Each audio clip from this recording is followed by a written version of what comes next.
with you, Reverend Peterson, if I may. You said some pretty contentious things about all this. What is your view about the verdict? Well, first, this case was not about race at all. And what happened, you have the race hustlers and poverty pimps like Jesse Jackson, Al Sharpton, and others who turned it into a race issue in order to gain power and wealth. And you also have Barack Obama jumping into it by saying that if he had a son, he would look just like Trayvon Martin. And I thought that was insane for him to make that type of comment. He only did that because he wanted to incite the anger of black Americans and others.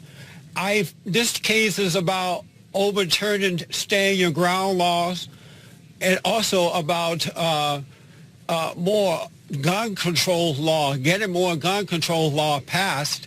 And it's about Al Sharpton and Jesse Jackson, NAACP and others using black Americans by dividing the races, intimidating white people in order to gather more power or get more power and wealth. Okay, well, let me ask you this, though. If for argument's sake, the Facebook billionaire owner, Mark Zuckerberg, who is famous for wearing hoodies, had he been walking exactly where Trayvon Martin was at 7 o'clock at night on a rainy, dark night, and George Zimmerman had seen him, do you think that he would have reacted exactly the same way?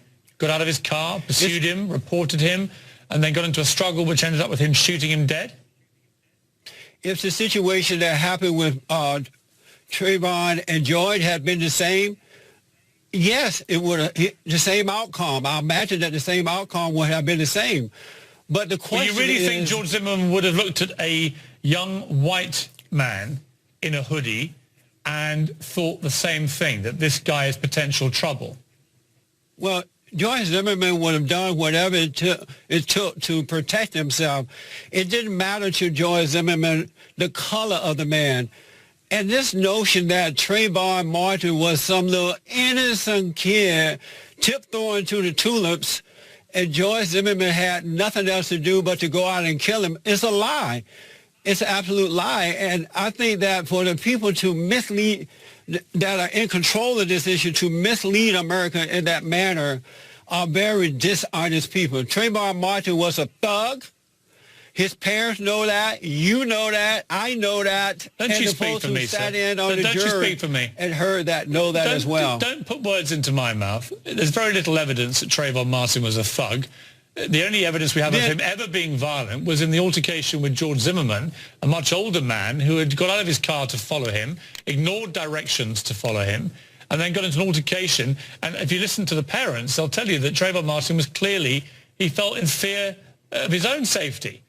Where are his rights for self-defense?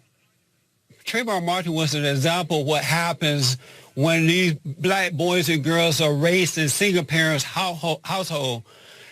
And if Trayvon Martin was such a good little kid tiptoeing through the tulips, why did they work so hard to keep his history out of the courtroom during the trial? If he was a good guy, they would have been happy to present that evidence, but they kept it out because they knew that Trayvon Martin was a thug, and that's what it was all about. He was a pot smoking. He had been thrown out of school several times. Are you saying that everyone that smokes pot in America is a thug, are they? Well, you know, there were pictures on his Facebook page of Trayvon Martin holding on to a gun, pots of pot in front of him. This wasn't a good little kid. And how do you know what he was like? How do you know? I mean, you're saying that everyone in America that has ever taken cannabis or ever been pictured with a gun is a thug. Is that your conclusion? Before they took his information off of his Facebook page, it was out there for everybody to see. Where was the evidence that he was a dangerous thug? I'm sorry? Where was the evidence that he was a dangerous thug? He was not. He had been in trouble before. He was not some little innocent kid.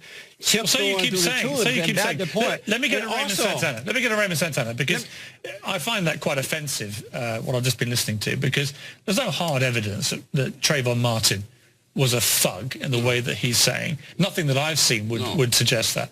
You went through an appalling episode in your life. You know, you were called an urban terrorist, a rapist. You were stigmatized, one of the most reviled people in New York City, and eventually had your name cleared along with the other members of the Central Park Five. What do you think about all this? You know, I think that Trayvon Martin at the end of the day was a 16-year-old kid. You know, when they talk about the weed smoking and they talk about, you know, his 17. Facebook page, regardless, he was 16. He was a kid, regardless. And when he was 17. And when you talk about those images, that's used against juveniles to paint a picture as they're uncontrollable, that they're up to no good. You know, that's what the same thing they did to us. There were 400 articles written on us within the first 2 weeks of this case. And it was all about dissecting our lives, trying to paint this picture that we were animals, which led people to believe that, you know, they could turn their backs on us and whatever happened to us was okay. And that's why we wound up getting convicted. And the same thing happened in this case with Trayvon Martin. The jury had no relationship to, they couldn't relate to Trayvon Martin. You know, Zimmerman, he stalked Trayvon Martin. You know, he was considered community security. Community security, you know, where was the training that he went through to carry this gun? Where was did he have on a uniform that indicated that he was some type of authority figure? You know, Trayvon, you know, in the phone call, called him a cracker because he didn't know who he was. Right. All he knew was that this man was following him. And so he did the only thing that any other brown or black kid would do, you know, and that's run. Piers, this guy's not being honest. Wait a moment. No, you're not being honest. Yeah, wait a moment. Let's take a short... Wait a minute, Reverend Peterson. We're going to take a short break, come back after the break, and we'll continue this debate.